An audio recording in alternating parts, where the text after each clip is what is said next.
আজ আজকের মেনুতে থাকছে গন্ধরাজ কাতলা। তার জন্য এই যে এখানে কাতলা মাছ ভালো করে ধুয়ে নিয়ে এর সাথে গন্ধরাজ লেবু, নুন আর লেবুর জিস্ট মানে যেটা খোসা বলে ওটাকে হালকা পিল করে দিয়েছি, দিয়ে ম্যারিনেট করে রেখে দিয়েছিলাম আধা ঘন্টা।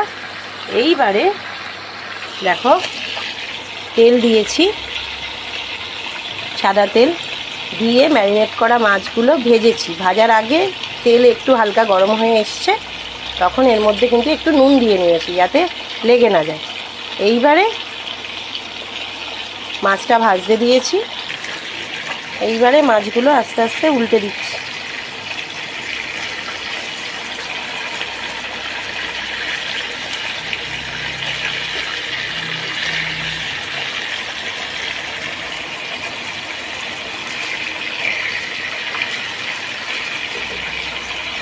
মাছগুলো এরকম ভাজা হয়ে গেছে, দু পিঠটা এরকম হালকা করে ভেজে আমি এবার মাছগুলো তুলে নিচ্ছি। এই যে যেটা কাজু, টক দই, এই পেস্টটা করেছিলাম কাজু আর টক দই দিয়ে, এই পেস্টটা আমি এবার এখানে দিয়ে দিচ্ছি।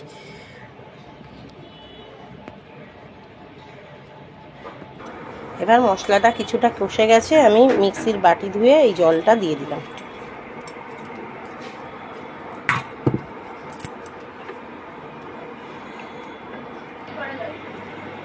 দিলাম চিনি, দিলাম নুন,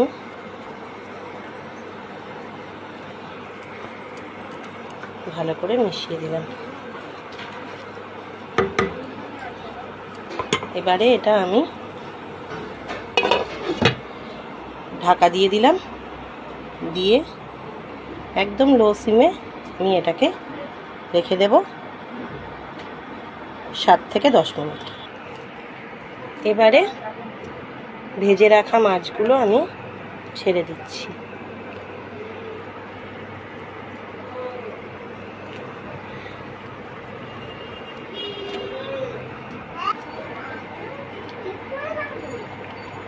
এবার মাছগুলো সব দিয়ে আবার কিছুক্ষণের জন্য স্ট্যান্ডিং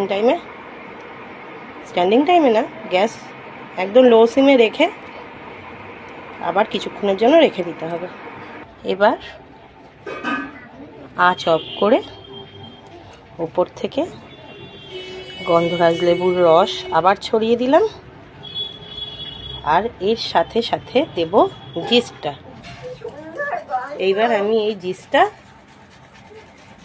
দেখতে হবে যেন সাদাটা না চলে আসে, সাদাটা কিন্তু বেরোচ্ছে না আমার।